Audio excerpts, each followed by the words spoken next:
As you know, we will address many evolving technologies that are so critical in this war that we have on terrorism and other adversarial interests who challenge our freedom and our security. We will hear from regarding 5G and cryptocurrencies, cybersecurity technologies, but we will hear from digital currencies, a topic that will be addressed later on this afternoon. But to set the stage for our dialogue, at this time I want two extremely capable people to come, individuals who understand this region as well as anyone in the world. Joseph Humire is Executive Director of the Center for Secure Free Society, and Celina Realuyo is a Professor of Practice at the William J. Perry Center for Hemispheric Defense Studies at the National Defense University. They will give clarity to our mission and why these 2 days are so important for each of us and for the world. So please, Mr. Humire and Ms. Realuyo, please come join us.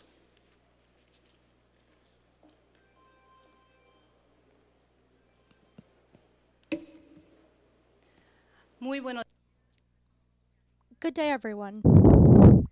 I would first like to thank the organizers, mainly my grand mentor and friend, Congressman Robert Pittenger, and also Honorable Alejo Campos, and greet the Minister Pino, and also the President of the Parlatino, and also the President of the National Assembly. It's a pleasure for me to be once again here in Panama. 25 years ago, I started my career path as a young diplomat here in Balboa Avenue in the Embassy of the United States at that time, where I was able to cover the Panama Canal and the return to Panama from the United States, and where we are in Fort Amador, and also all different evils that continue to threaten us, not only drug trafficking, organized crime.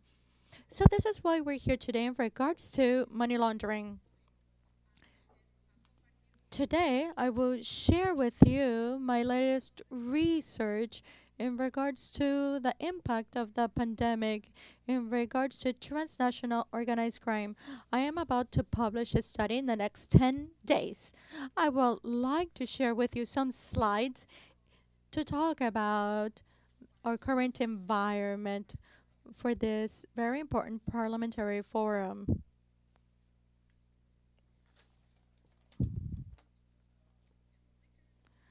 So the clicker is not okay. I got it working. First, we must recognize that previous to the pandemic, this entire hemisphere was already facing several challenges, as I would previously were mentioned in opening remarks: corruption, citizen insecurity, illicit networks, including criminal groups, armed groups, and terrorist groups in our region.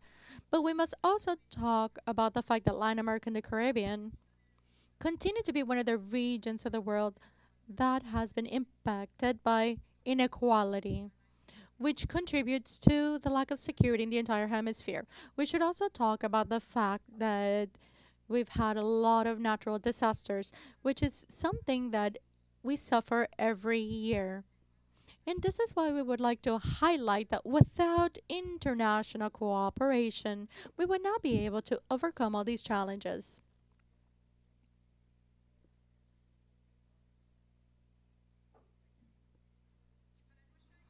For our region, the COVID-19 virus has had a greater impact in regards to the amount of infections, but also in regards to the amount of deaths we've had. We continue trying to overcome this virus. This virus has had a multifaceted impact. So this is why I would like to talk in regards to these four different categories, where public health, how this is affecting our economies, public security, and finally democracy. What we have seen is that in several countries, we have tried to respond to the pandemic with leadership the capacity of the state and social trust. But even in my own country, in the United States, and even friendly states, it's still difficult to be able to overcome this virus. We are trying to face the health challenges with detection, prevention, and lastly, with vaccines. We're also trying to stimulate our economic activity because this is a two-phase crisis. It's a health crisis with an economic crisis right along it. Now, when we talk about security, and this is why we're here, I think it's very interesting that we're here in Parlatino, right next to the Ministry of Security of the country of Panama. We've seen that we've had to uphold the rule of law and also the protection of our population during the pandemic, not only in a personal sphere but also in a professional sphere, meaning that we need more cooperation along all sectors to be able to face the scourge that this virus is bringing. What have we seen? Each country has had to dedicate not only efforts but also resources towards educating and creating awareness in their population in regards to those preventative measures. But also, we've had problems and challenges in regards to testing and therapies. And finally, there are several vaccines that are able to mitigate the expansion and the expansion of this virus. What we might have not anticipated a year and a half ago was the huge impact to economy under international trade and specifically in tourism in our region. So this is what governments were able to see, not only how to safeguard public health with quarantines and lockdowns without harming the economy. We've seen that these economies have affected all countries in the world. And we're finally moving out of that stage. But what we have seen, there has been a reaction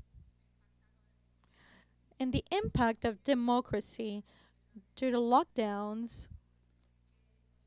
We've seen that the right to protest, the right to express your opinion, the human rights have been violated by the policies of several governments, not in the entire world, not only in the Americas.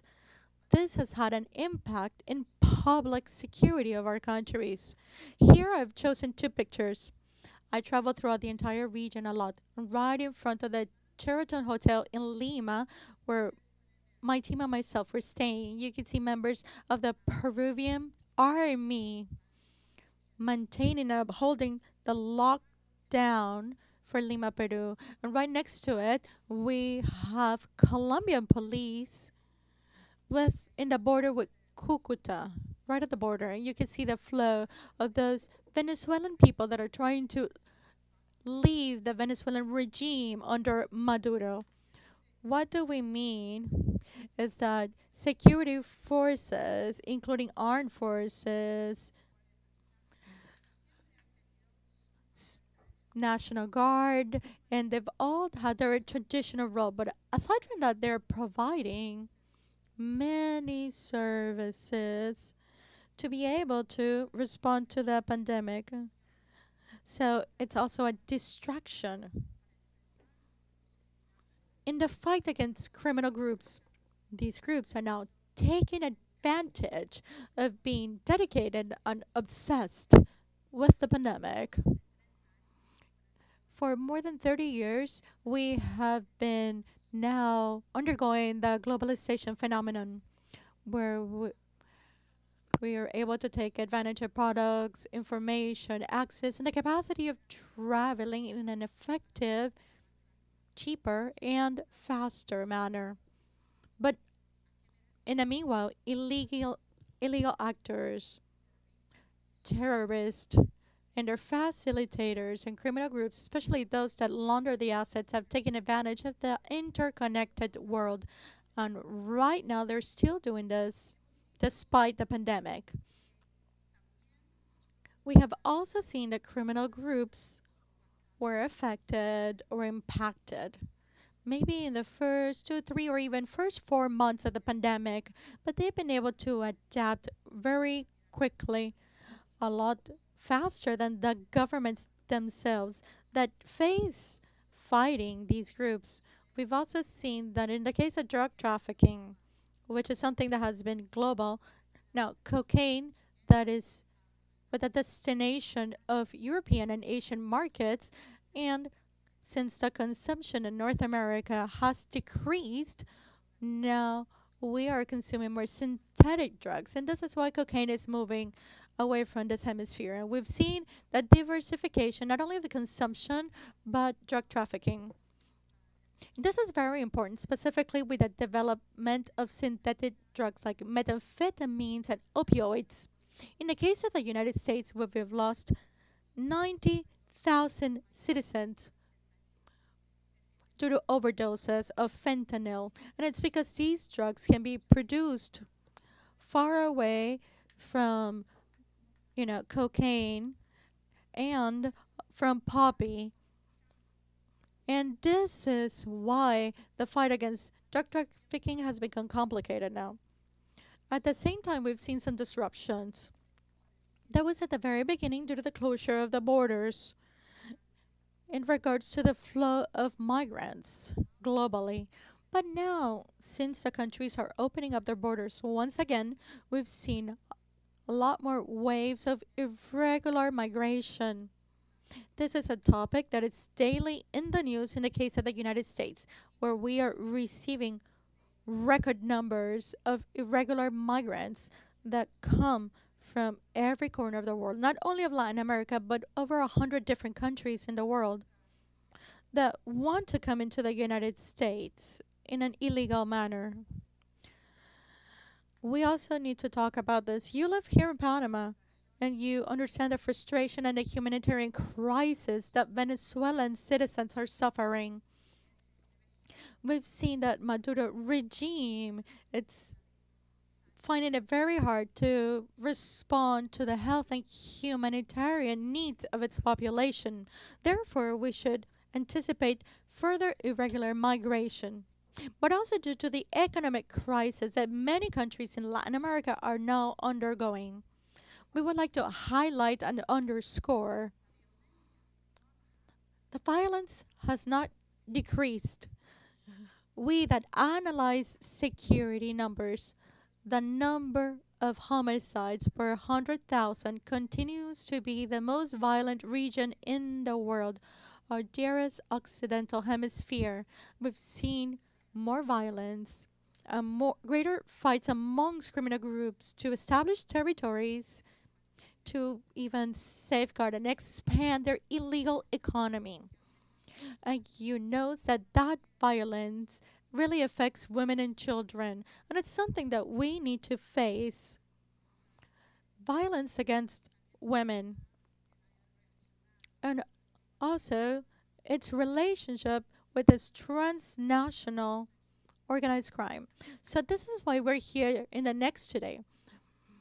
In regards to money laundering, we've observed that these illegal groups are adapting themselves and they're very agile in regards to finding new ways. And we have many panels today and tomorrow that will talk about the use of technology with fintechs and cryptocurrency in the way in which they're able to mobilize illegal flows globally. So we also need to realize that in the 21st century, the internet that helps us every day, it's also at the same time empowering in a very impressive manner illegal economy. So all the crimes that we used to have in the physical sphere, we must recognize that they're being duplicated in the cyber world. We also need to think that we run the risk in this region, specifically with regions that don't have the capacity of the state to maintain order. So this is where they run the risk of an alternate governance where criminals themselves are able to infiltrate the governments, or they are proposing their own political candidates, or are filling in the gap left by a lack of government. So this is where we can see that the Sinaloa cartel was giving out boxes to people that did not have enough food and other needs to be able to not only save themselves but to care for themselves during the pandemic. So what is it that we need to do? Each and every one of us have a role. We need to think that every country, our security forces needs to maintain the traditional roles while we also attend to the pandemic. We cannot decrease resources and attention to transnational crime because they're becoming stronger. We also need to study and appreciate how all these different groups now are innovating. They're ever changing the ways in which they work and taking advantage of that new pandemic environment. Like I mentioned previously, and like Alejo mentioned, we need to invest in human capital within our countries. And with this, not only education, but education in values and reinforcing opportunities within the legal economy so that we do not run the risk of people being recruited by criminal groups. So, this is why we're also here. Financial intelligence is key for these types of investigation. We need to follow the trail of the money because money also motivates these criminal groups. Their final objective is to maximize their earnings.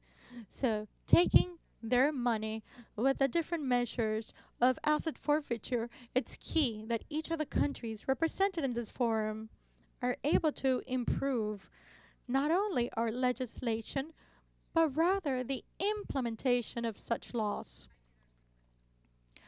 We must also realize, because it's no longer a secret, that prior to the pandemic, there was this rivalry between the United States, China, and Russia within this hemisphere. And now we see with diplomacy in regards to investment and technology like 5G, which we will talk about, and also the vaccine diplomacy, which is something that we see in news broadcast every day. So, what is it that we need to do to be able not to address but recover from the pandemic? First, we need to solve the health crisis with vaccination. President Biden traveled to Europe and has made several declarations in regards to the donations of or excess vaccines in the United States. And these vaccines of Moderna, Pfizer, and Johnson are on their way now to be able to support a global response towards this virus, COVID-19. It's something that it's necessary but can also speed up the health and economic recovery. But we also need to think about how to strengthen the economic growth but also socioeconomic development. Unfortunately, we've seen this, and Joseph would talk about this. There is a lack of trust in the government institutions. If we look to our neighboring country, Colombia, we've seen violent protests where people are showing how upset they are, the social unrest because their expectations were not fulfilled. So, because they were already there before COVID 19. And finally, we need to reinforce, just like Senator Pizarro mentioned, strengthening citizen security and to face the violence which is a scourge in our region in comparison to other regions of the world. And we also need to update international organizations like WHO, OAS, and the United Nations. All these organizations were founded in 1947 after World War II. maybe they're not as capable to face all the threats of the 21st century. This is why we require international cooperation, but maybe in a way that brings in further innovation, but greater capacity to be able to address global issues like global change, the next pandemic, and socioeconomic problems. And we must recognize to promote safety and prosperity in our hemisphere, we need to establish the rule of law. We need to speed up investment and development. We need to emphasize citizen security, but mostly we need to fight against corruption and impunity, because corruption and impunity, it's the way in which these armed groups and criminal groups are able to take advantage of that specific environment and threaten the security of the entire region. And this is why we need to call to arms to ensure that governments don't aren't able to monopolize national security. We need to call in the public sector and the civil sector, which includes education, NGOs, to ensure that they can all collaborate in that specific fight, to ensure that the effort is of the entire nation and of all the nations here represented, to ensure that we're able to achieve a prosperous and safe hemisphere from now on. Thank you so much for this opportunity, and we are here to support you. It was a pleasure to be here physically in the Parlatino. 1 month ago, May 5th, I had the honor of addressing virtually, but I feel that things have improved in regards to traveling measures, and I am so happy to be here once again with my counterparts in person. You can never replace that with Zoom. Thank you very much.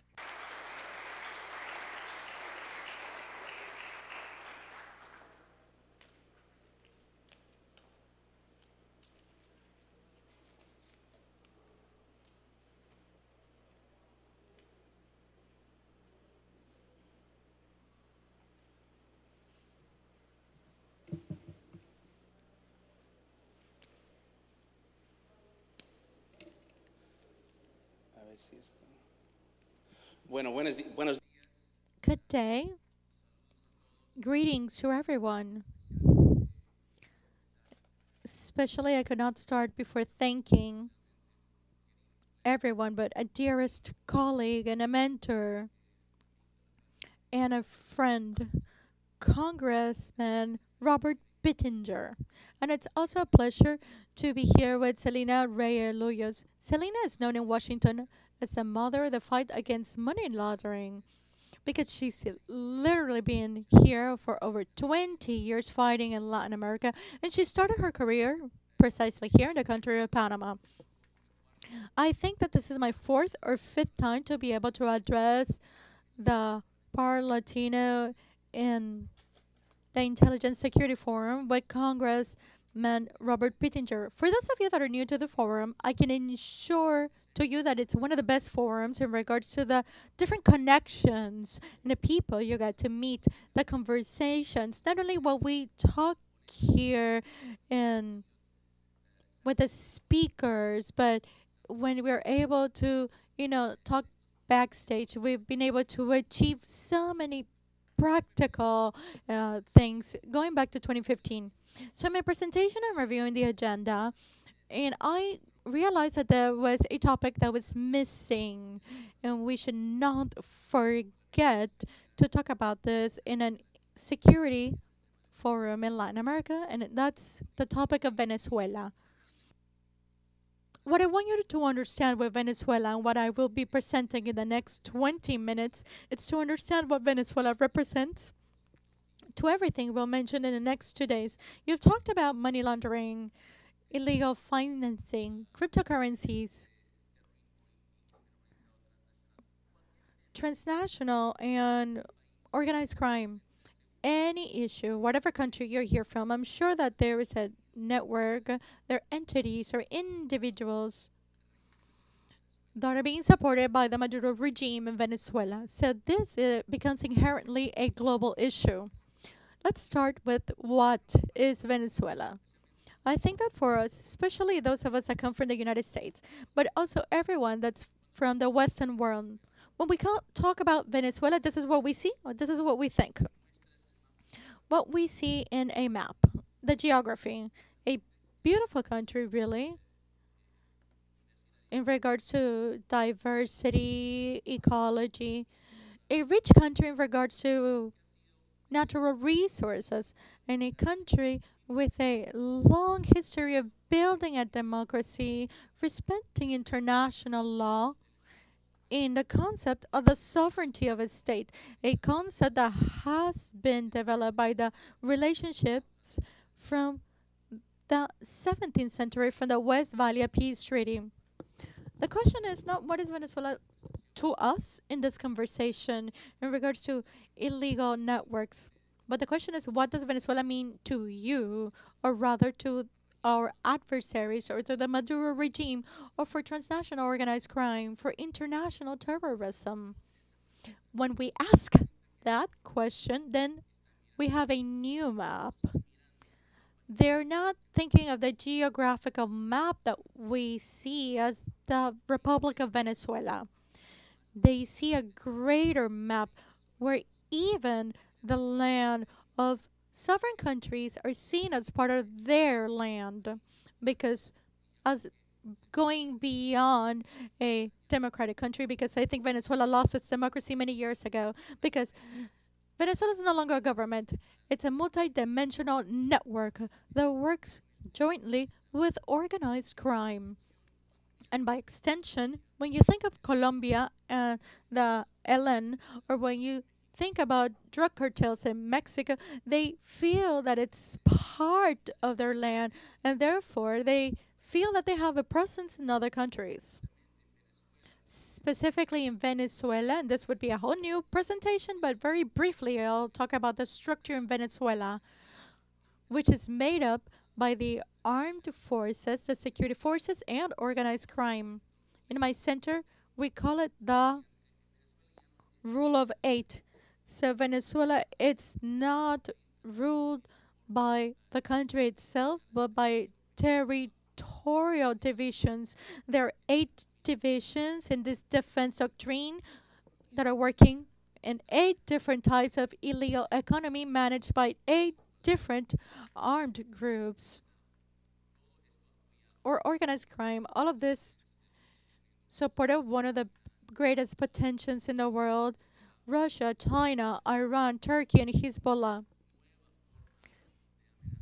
for a new way of threat that has not seen in the 21st century.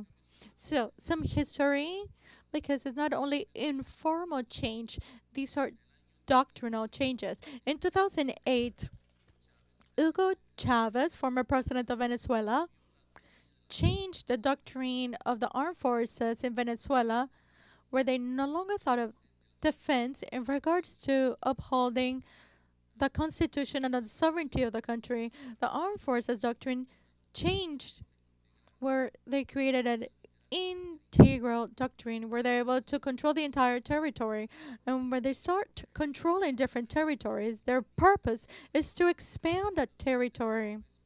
The method in which they do it is not through armed forces, but with illegal networks.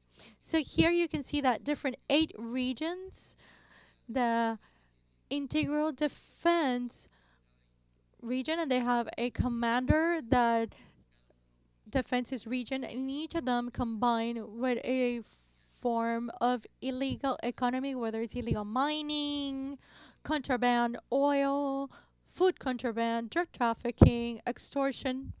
Well, you can just imagine all the different illicit economies that dominate Venezuela. This brings us to a situation where the country of Venezuela, it's no longer controlled by one government, but rather controlled by a project where the land has been given to different organized transnational crime and international terrorism where they both converge in the same territory. Sometimes they fight amongst themselves, but they both, for the most part, have the same idea of growing this illicit economy. There are many terms that you hear in the press or in different political forums in regards to Venezuela as to how to describe it. Maybe you've heard narc drug state, a mafia state. But I think that these terms are no longer enough or precise enough to understand the dimension of the situation that the Americas and the world it's living with this specific conflict in Venezuela. So there's this concept of a term that I would like to introduce, which is called a parallel state. A parallel state is a term that was coined by an American historian, Robert Paxton. This historian in the past studied several different situations where there was an underlying criminal structure, which is what we're seeing here, which has more power than the state itself. What happens when this underlying criminal structure is able to combine itself with a vision or a revolutionary concept? So, Mr. Paxson studied the Nazis in Germany, or the Japanese Empire or the Ottoman Empire. What he was able to realize is that when you combine both factors, a vision of expanding in regards to revolutionary hegemony with a criminal underlying structure, you create a totalitarian project like we've rarely or seldom seen in history. And I think that that's the danger we're now facing with Venezuela. Because any situation that you might have in your country, maybe you're facing drug trafficking, or maybe you're fighting against AML, or maybe you're fighting organized crime groups, whatever fight you are addressing within your country will be worsened by this particular situation. So, what's the regional impact of the Venezuelan crisis? I really call it a conflict because I think it has gone beyond being just a crisis. And I think it's four. And I think two, uh, that we've seen here in Latin America, and two that are mechanisms that we've seen and that are being improved. The first one, migration, irregular migration, and national strikes. I think are two things that are very normal in a region because I can say, for example, my parents are from Bolivia, and when I was young, I would go to Bolivia and my grandmother would live in La Paz, and I would go to my grandmother's house, and I would not do, we had to not use a car because it was a national strike, so we could not go out. So it was normal. So it was maybe 20 or 30 people were out on strike. That was it, and then you could continue driving. So I think this is normal. So migration, I think migration to America, Caribbean, Haiti, and now obviously Venezuela. So what is happening with this phenomenon is that they've become irregular, and certain countries or regimes are using this phenomenon in combination with illegal activities to use them as weapons as part of their war strategy.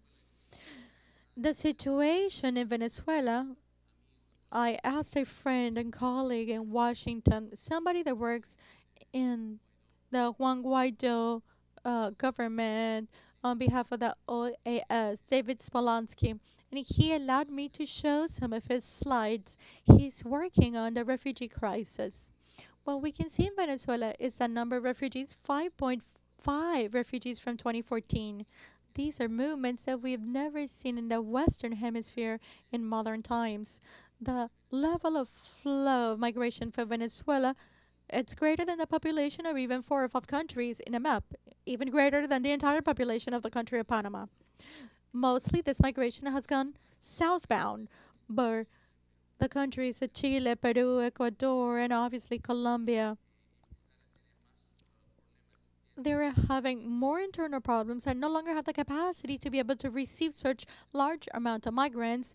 And now they start with migration controls. Now this migration will start moving to the north, and we are now seeing this in the border of the United States and Mexico, where in the month of April there's been 6,000 Venezuelans have crossed the border in the month of April, and at all of 2019 there was only 2,000. So 2,000 in 1 year in comparison to 6,000 in 1 month.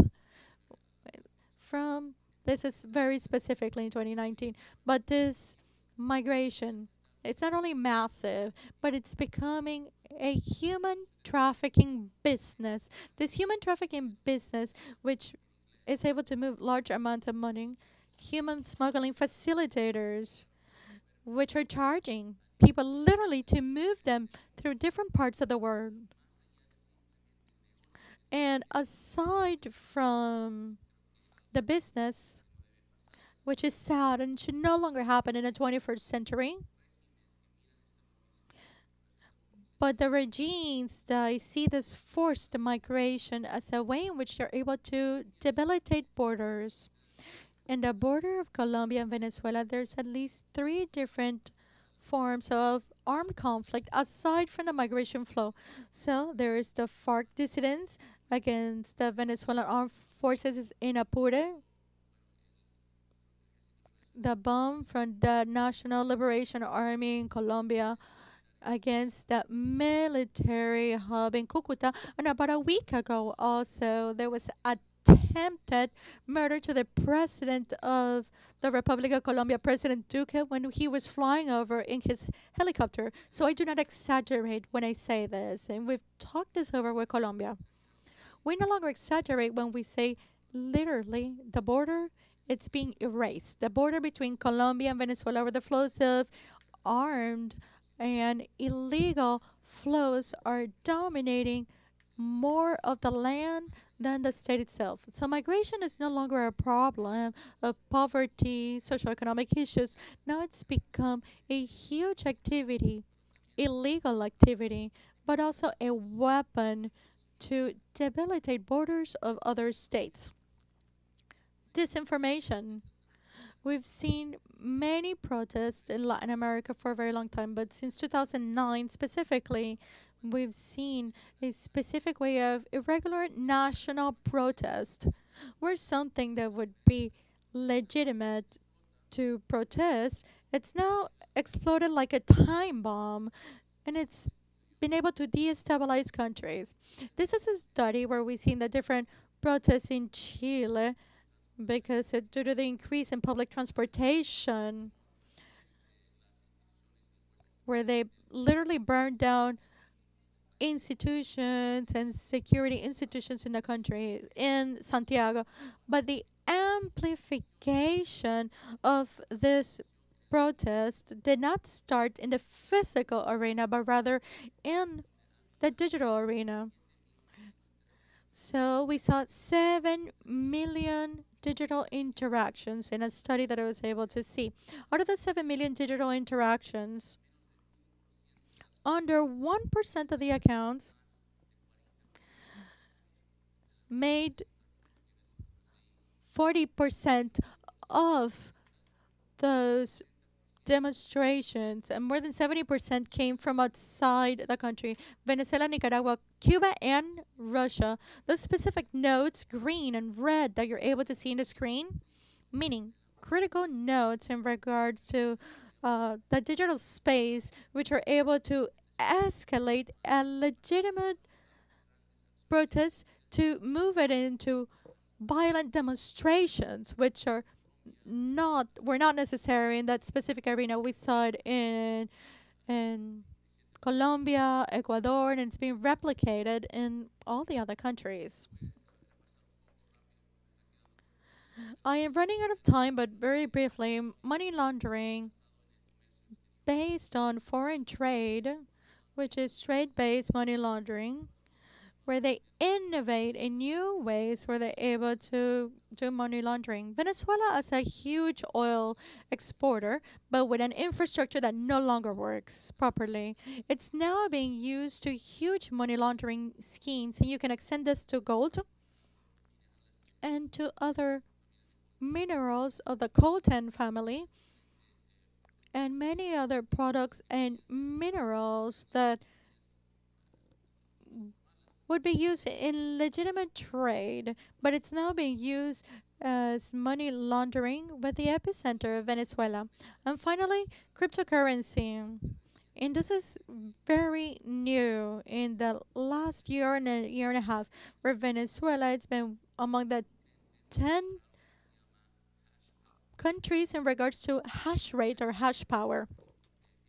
The hash rate, it's it's the level of electricity used in a country for mining cryptocurrency. As you can see, China is dominating this space literally because the price of electricity is very low. So those that are actually mining cryptocurrency are able to do it very easily.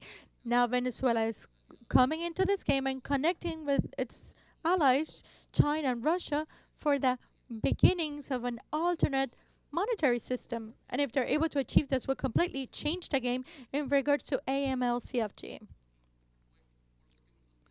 For my last 2 minutes, I'll wrap up with this specific point, and I think it's my main point for everyone that's here in a very distinguished representation from Europe and all of Latin America and everyone here. You have very important mandates within your countries, but you need to start to think about a model in the region. Well, there's a model as to what not to do very clearly. We can understand the dangers if you make the wrong decisions. And that model, unfortunately, is Venezuela, a very rich country during the 20th century, has now become the hub of the greatest humanitarian crisis in the world, despite having Syria and their sufferings in the 21st century. But the difference in Venezuela and other situations in regards to anarchy like Somalia and Yemen and others is that in Venezuela, it's not only that there is a lot of anarchy criminal activities, but rather they have a project to install and change the system and international order itself. The greatest danger of most of the countries is that they need to understand and make a decision as to how they want to support their own democracy. Do you want to support your democracy with the necessary institutions that you need to be able to defend and fight against this project? Or will you be pushed or swayed in a different direction? 100 years ago, we lived a very similar situation. If you remember, before the First World War, there were partnerships. Now, were not natural partnerships, but they started to come together to preserve the way of government. I mean, specifically previous to World War One, the partnership between the Empire of Japan, the Ottoman Empire, and the German Empire. Right at that point, we thought that those countries needed to come together to manage international order and monarchy. They were unable to achieve this, and after World War II, we started with an international order as we know of it today, with free trade and with treaties. But we're living a new moment. It's not the same, but it's very similar, where we see these partnerships, which is not completely natural, which were previous adversaries are now joining forces to build joint capacity to be able to change the way in which we live our lives today. Illicit economies are only illicit until they're no longer illicit. But when a state is able to standardize or normalize what's illicit, then we become the illicit ones. So if we go back to the map and we need to think about how others are thinking about this, because on the other side of the world, there's a group just like us, but with a different idea as to how the world should be governed. And the United States is fighting against other areas. And this has finally come to Latin America. Thank you very much, and I am now open to questions. Excellent, wonderful opening statements.